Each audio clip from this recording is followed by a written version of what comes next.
Merci Madame la Présidente, Excellences, Mesdames et Messieurs. Je voudrais d'abord saluer les intervenants pour l'intérêt et la clarté de leurs interventions et revenir un peu. J'ai été interpellée par Monsieur le ministre de la Pologne qui a parlé d'un sentiment de déception et d'échec. Moi, je voudrais dire que nous sommes en train ensemble de sculpter un nouveau modèle de développement pour le monde et ça prend nécessairement du temps. Donc il ne faudrait pas qu'on obéisse à ces sentiments d'échec et de déception. Nous sommes en phase c'est vrai que la question du financement elle est au cœur du processus de concrétisation des objectifs de la Convention, que ce soit pour réaliser des projets d'atténuation ou d'adaptation, ou encore toutes les actions de transfert de technologie et de renforcement de capacité. En tout cas, quelle que soit la source de financement, public ou privé, je voudrais souligner qu'il est important que l'engagement des États, et notamment des pays industrialisés, soit déclaré, et c'est celui-là qui garantirait la pérennité des objectifs de la Convention. Ceci n'exclut pas le financement des sources privées. Et comme a dit M. Stern ce matin, les engagements des États appellent toujours des financements du privé et avec une équation renforcement de capacité et transfert de technologie, je pense qu'on aura l'implication et la mobilisation du secteur privé.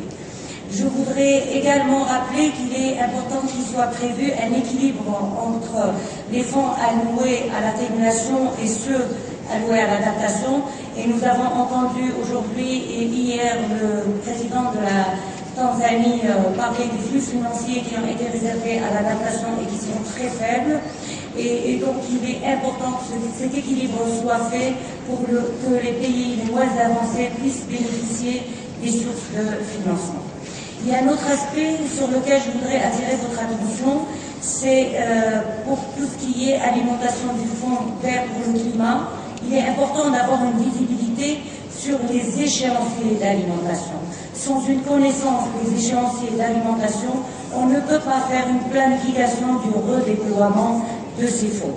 Il faudrait également qu'on veille au respect des critères de redéploiement et qu'il y ait une visibilité sur les critères qui sont adoptés pour la redistribution de ce fonds, des critères qui sont basés sur l'équité, en prenant en considération la vulnérabilité des États et également les impacts sur la santé et la sécurité des États.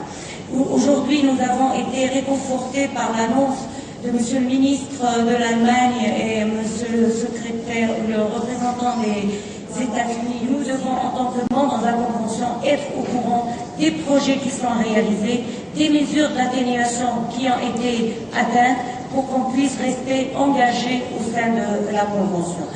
Et ceci permettra de réhabiliter la confiance des membres et aussi de ne plus parler de cette histoire de scepticisme quant aux résultats de la Convention.